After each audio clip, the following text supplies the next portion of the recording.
Hey everyone, for those of you who don't know me, my name is Desiree. I am the nutrition coach and registered dietitian with Delta Life Fitness. I have coached hundreds of women, probably more than that, but I've coached a lot of people, specifically women, through their wellness journeys. And in that time frame, I have coached a lot of people through the holiday season. So I wanted to just share some tips and tricks in how you can navigate the holidays in a healthy way. So, the first thing I just kind of want to talk about is the holiday season, right? So, a lot of people feel like, the holidays is just the holidays on the calendar, but really the holidays kind of, I feel like, starts around Thanksgiving. And, you've got this big eating holiday. And then between then and the rest of the year, you're shopping and everyone's trying to fit in all their parties and events and everyone's trying to give you food. And because of that, a lot of people really struggle through being successful through the holidays in kind of, following their goals. And when we've got weeks and weeks and weeks where we're not being, you know, consistent, that will affect progress. And for a lot of people, it's not just preventing them from hitting their goals.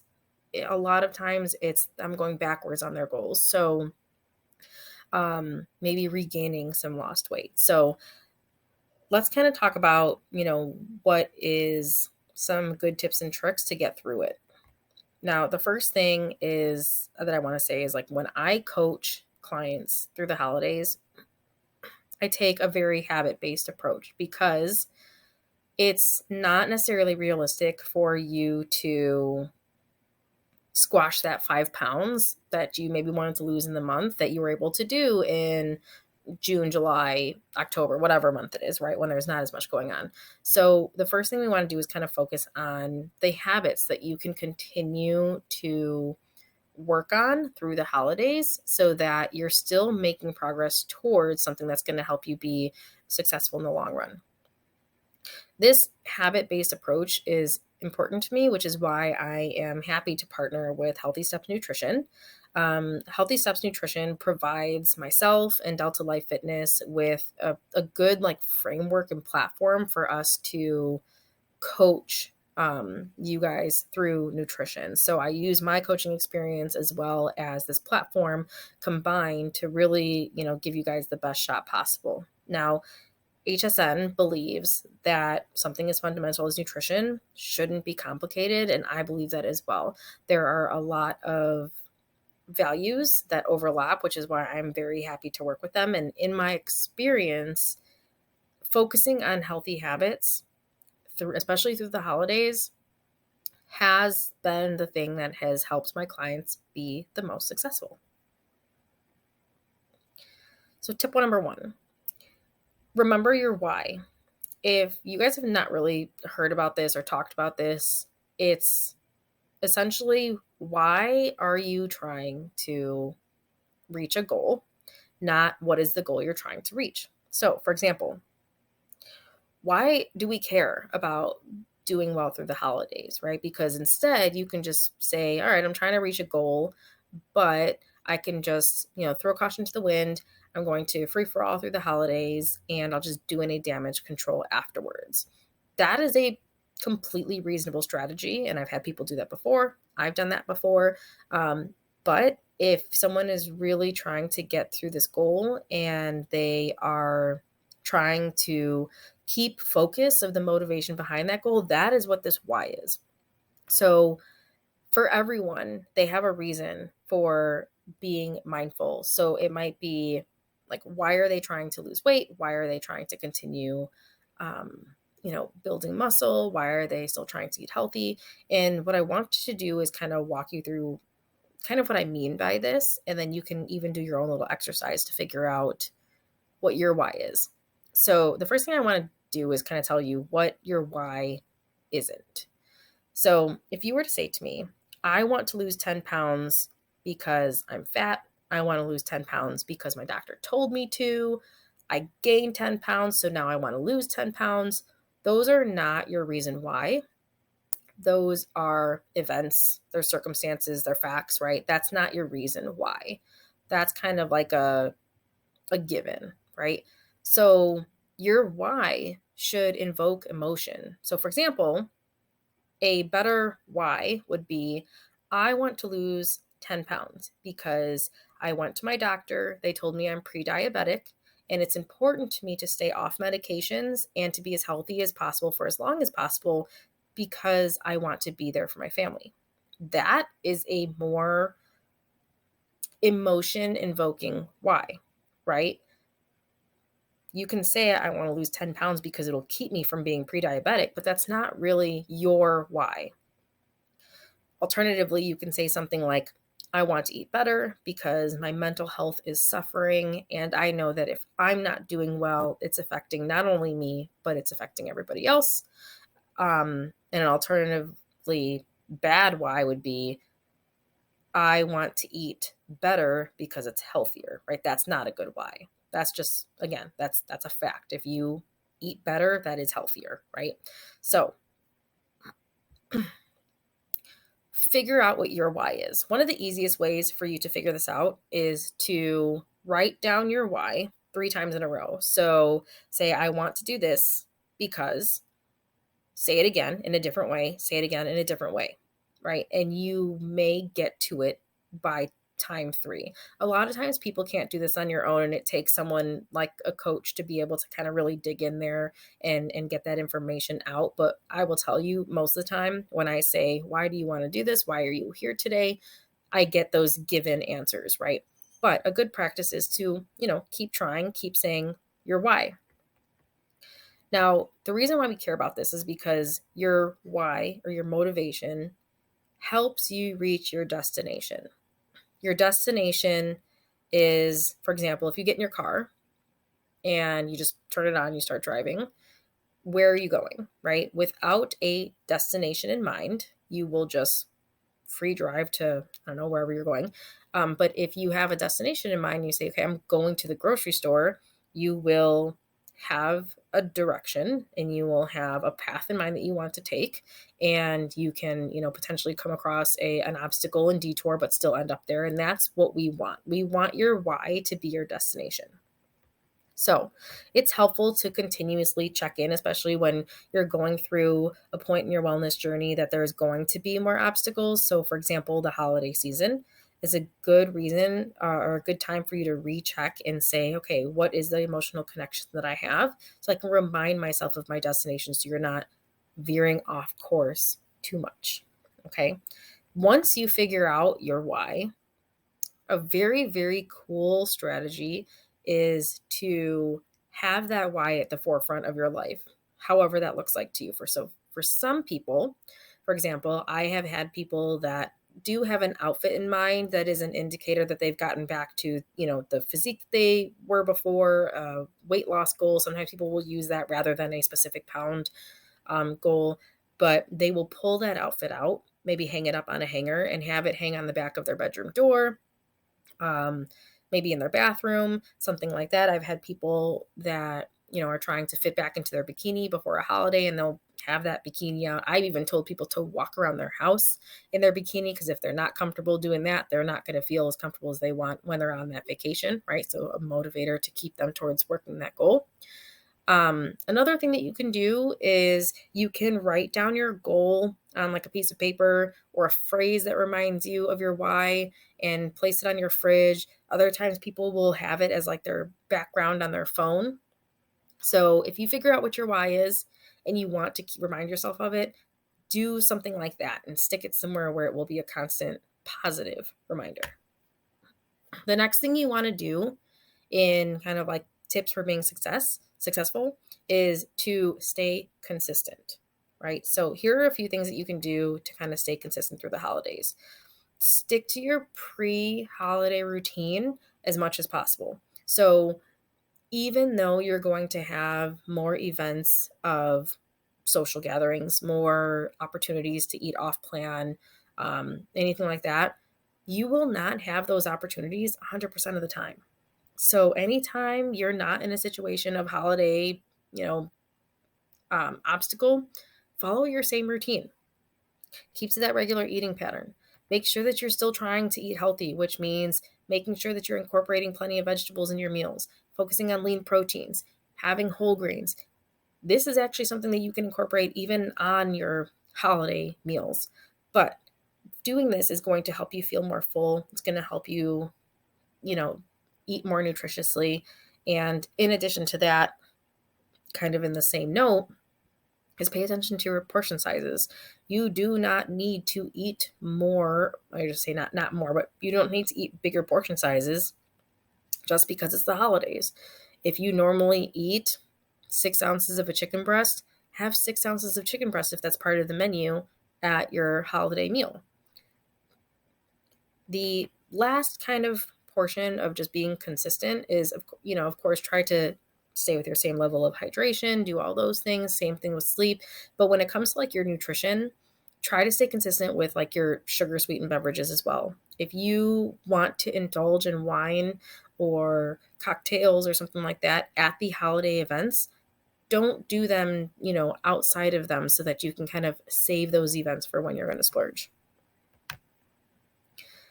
The next tip is to practice mindful eating.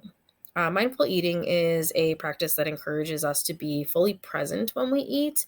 And this is important because it allows you to focus and pay close attention to like flavors, textures, the sense of your food, sensations of every single bite. Now, if none of you guys, or some of you may know this already, but whoever doesn't, my previous career, kind of where I started off before I went into nutrition, was I went to culinary school. I love to bake. I love to cook. So for me, every time I eat is an experience. But I do understand there's a lot of people that just eat because they know they need to eat to survive, right?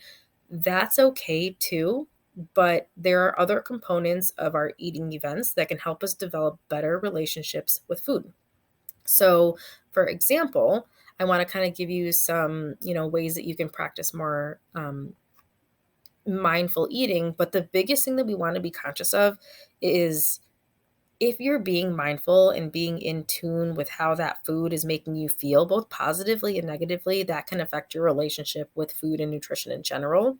But you also want to make sure that you're paying attention to your hunger cues and your satiety cues. Okay, so when you're feeling full, when you're feeling hungry. So here's a couple of tips for eating mindfully. So as I just mentioned, pay attention to that feeling of when you're feeling hungry, when you're feeling full, and I would say not just acknowledge it, but do it, right? So if you feel like you're already full, don't keep eating because you probably know that you're going to feel sick afterwards. At the same time, pay attention to when your body's telling you that you're hungry and then try to eat, soon after that. But in addition to that, you want to try to do things like slow down when you eat. Make sure that every time you eat, it is an event, meaning you're like sitting at a table or wherever you eat, not standing up at your counter and shoveling food at your mouth. Sit down, plate your food, unplug, which means get off your device, turn the television off, maybe engage in your family that's sitting with you, maybe include your family at a meal, right? So a lot of times people are just kind of grab and go. So as much as possible, try to make eating an event and savor it and focus on that. The other thing that's really, really big for me is to eat with intention. And that's basically prioritizing the good food instead of just hoping that healthy food will come your way, right? It's not just going to happen like that if you do not intentionally choose to prioritize fruits and vegetables and lean proteins and whole grains. It's not just going to happen. So those are a couple of tips for eating mindfully, and definitely some things that you can be very conscious of even during the holiday season. The last one is the plate method. So I'm sure that all of you have seen the plate method diagram. There's one in the lobby at the gym. Some of you might have heard of it, maybe in like some social media posts, but the plate method is essentially a different way of composing your meals. And the benefit of composing your meals in this fashion is it helps you to eat with intention, like I mentioned. So you're going to be prioritizing fruits and vegetables, which is going to increase your overall fruit and vegetable intake in the day. But the idea here is, if you kind of look at the way that it's structured, is half of your plate should be some non-starchy vegetables and some fruit. Non-starchy vegetables are going to be anything that's kind of like watery and crunchy. So we've got things like celery, carrots, tomatoes, cucumbers, bell peppers, salad greens. What it's not is going to be things like sweet potatoes, corn, peas. Those are going to be starchy vegetables. And that's where you're going to include that in this other quarter of your plate, which is going to be the starch. So 25% of your plate should be either a starchy vegetable, or it can be something like bread, pasta, rice, some other type of grain. It could also be beans, like legumes, like pinto beans, black beans. That's where that's going to go. And then the last 25% of your plate is going to be lean proteins. Lean proteins are going to be your less fatty things, obviously. So it's going to be more white meat, but you can definitely do red meat as well. I always recommend that people are consuming red meat kind of on the lesser side of their proteins. But 25% would be your lean protein. Now, some of you might look at this plate and be like, okay, this seems like a plate, right? But if I were to have you guys take pictures of your plates and send me pictures of them, or analyze them to see how closely you're following the plate method, you will see that it is not something that comes naturally, unless you're someone who's super, nutritionally conscious, which is good for you. Most people, when they compose their plate, at least according to, the typical diet that most Americans follow, is the composition of this is going to be way different. You might have like 50 or 60 or even 70% of your plate be a starch, like let's say spaghetti and meatballs, right? You do spaghetti and meatballs, a lot of people will eat that, which first of all has no vegetables, and a lot of people will eat it like that, which is fine. So you might have spaghetti is going to be 80% of the plate, maybe 70, 20 to 30% is going to be your meatballs. And that could be dinner for most people. You might even have a piece of garlic bread, and that seems like a totally normal dinner. And it is, and it's delicious, and that's fine. But you can see that that seems really, really normal, and it is, but there's no vegetables. So if I were coaching you, I might say something like maybe try to incorporate a side salad, which would be following the plate method because you're having some non-starchy vegetables. Kind of on that note, something to, pay attention to is we don't always eat in the format of this type of plate. If you're having something like a cheeseburger or a soup or a stew, you can still follow this format and think of it as percentages instead of kind of division of your plate. So 50% of a soup can consist of a bunch of vegetables. 25% of it could be some, chicken if it's chicken noodle, and then 25% could be the noodle. So you can see you can kind of carry this over. And the beauty of the plate method is you can practice it pretty much anywhere. When you eat out at a restaurant, when you eat out for the holidays, when you have your breakfast, lunch, and dinner, you could even apply it to snacks. It is going to help you eat a better composed plate so that your diet is more balanced. It helps you to be more focused on the nutritious aspect of your plate by the vitamins and minerals that you're going to get from your produce, as well as helping to help balance your overall caloric intake, because when you are having half of your plate be fruits and vegetables, you're eating a lot of low calorie, high fiber items, which is going to provide you with a lot of nutrients and a lot of fullness. So as much as possible, follow the plate method. And again, something that you can implement right with your holiday dinner, any event that you go to. So just a quick recap for the 4 major tips to be successful through the holidays. You want to remember your why, your true why, your emotion evoking why, and then find a way to remind yourself of that. Place it somewhere on your phone, in your home, whatever you need to do to remind yourself so that you can be reminded of the destination. Number 2, stay consistent. So that means making sure that as much as possible you're following all your normal routines, because as I mentioned before, even if you are the coolest, most sociable person with a really packed calendar, It's not 100% of the time. So whenever you are not doing something that's outside of your routine, try to stick with your typical routine. Practice mindful eating, so being more conscious in the event of your meal so that you're being more intentional about your food. And the final piece that kind of goes with that is to follow the plate method, which will help you to overall eat healthier through the holidays, even with all the extra temptations involved. Now, what I'd like to do is, as I mentioned before, I've coached weight loss. I've coached many people through the holidays. Even myself, I've used different strategies through the holidays to be successful. And what I would like to do is just kind of go through a couple of what I have seen as like some frequently asked questions or common concerns. So the first one is, how can I politely decline food gifts or food items that don't fit within my goals? So a lot of the times the scenario comes up because you might be eating at somebody else's house. You may have been invited somewhere. You may be eating out at a restaurant.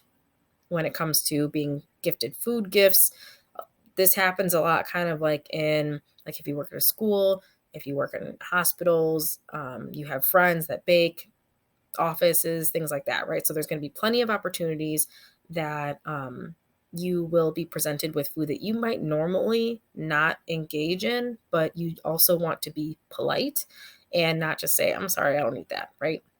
So when it comes to like a restaurant, follow the plate method, right? Still try to do that. If it comes to eating at someone's home, come up with some quick phrases that you can have kind of like on retainer of ways that you can politely decline. So, for example, sometimes people might say, if they're offered dessert, you can say, I think that looks delicious. I'm still very stuffed from dinner. So, unfortunately, I'm going to have to wait and maybe I can have a little bit later. You can also say something like, if I have room after dinner, I would love to have some. If someone gifts you food, you can say something like, these look amazing. If I eat them now, I'm going to go through this whole box and I won't have any for my family. So I'm going to wait and I'm going to have them later. And then you can, give them all to your family, re-gift, whatever you need to do.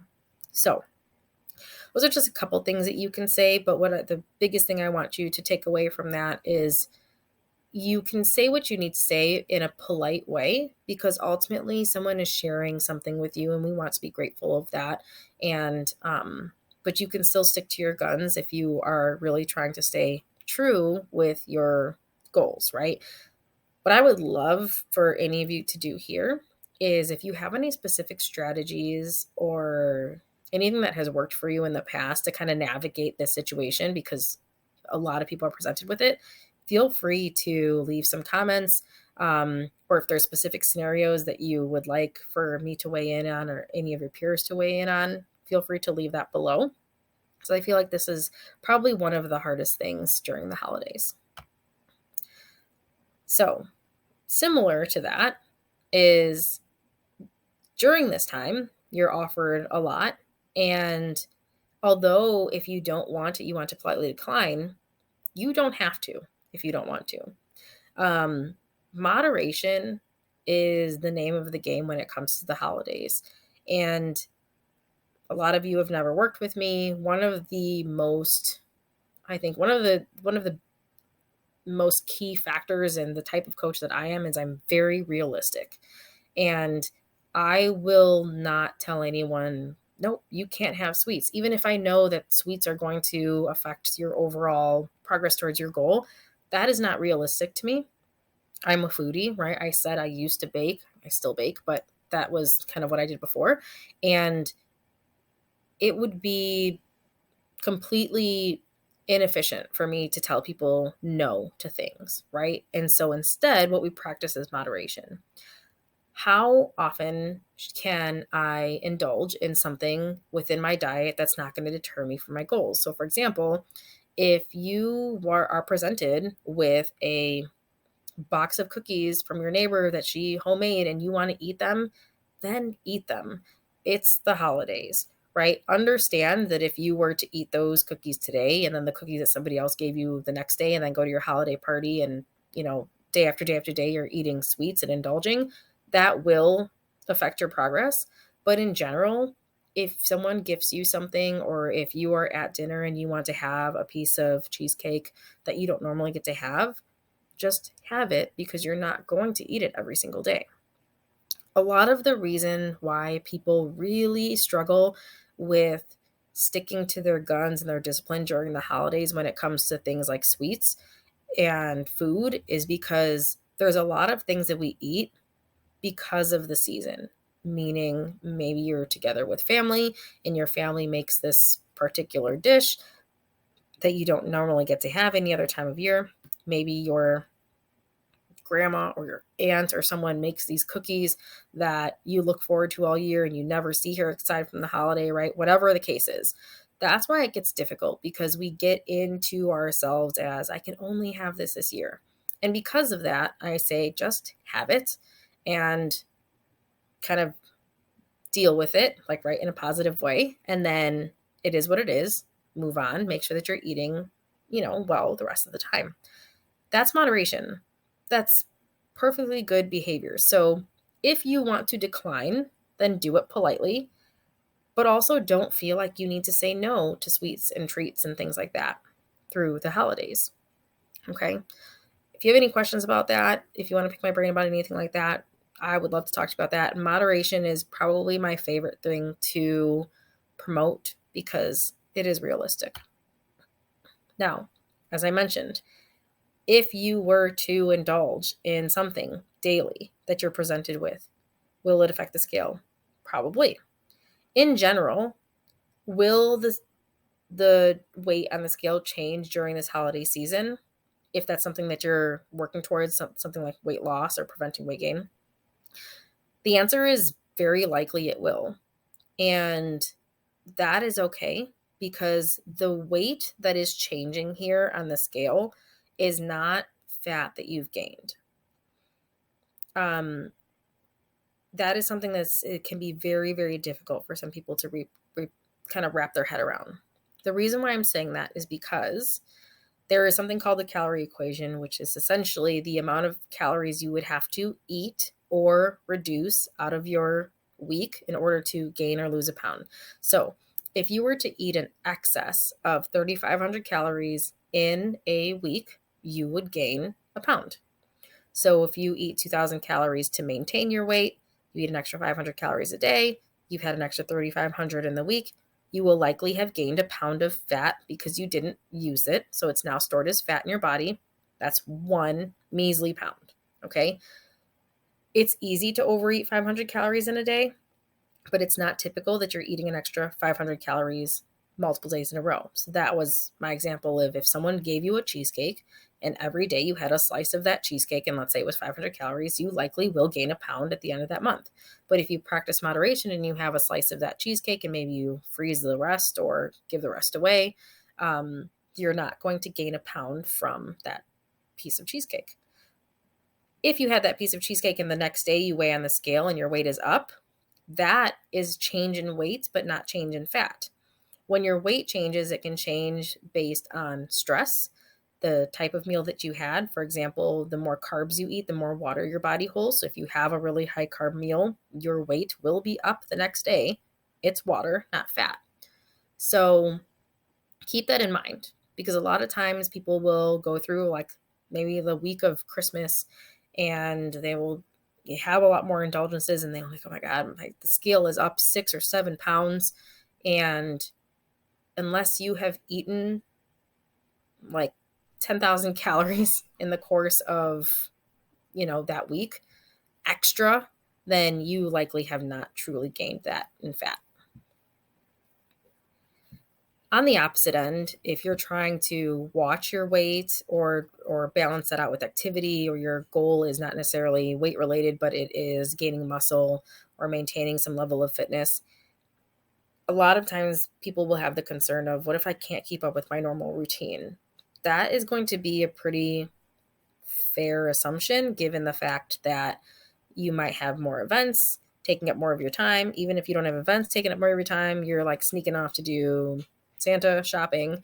And so because of that, your normal routine might not be something that you can do.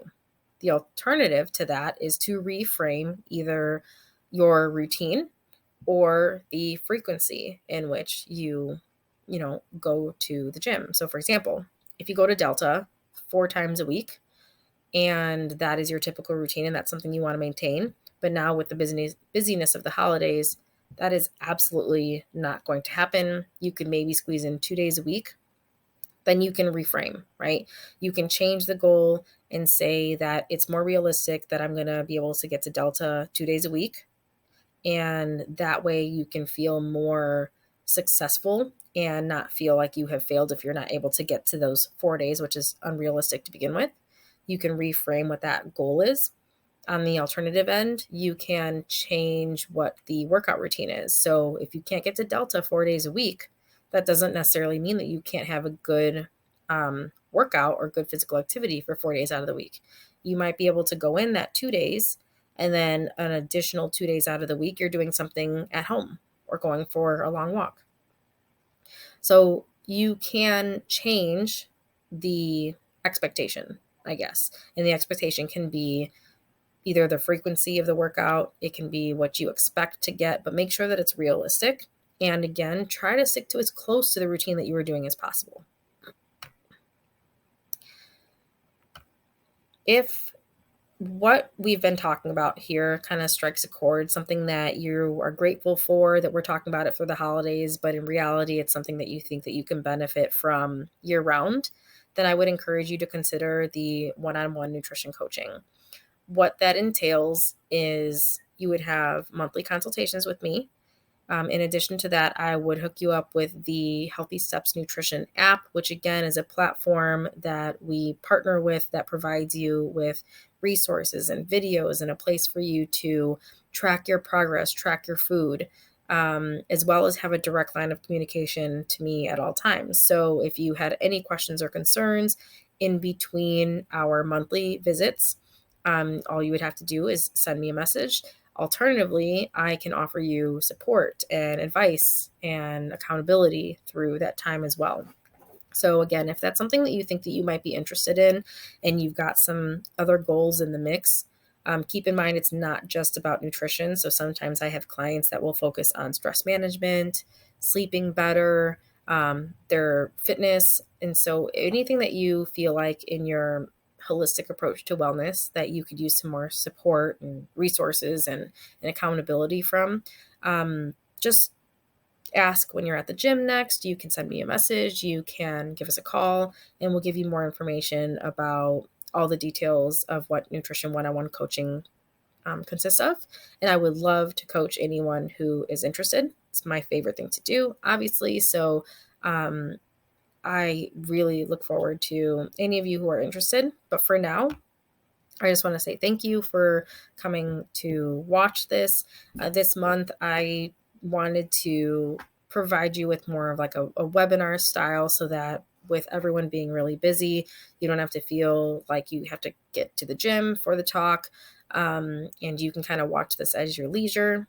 Again, if anyone has any questions, concerns, or feedback about this format, just leave us a comment. Otherwise, have a happy and healthy holiday. I hope that you took a lot from this and it was helpful. And thank you again.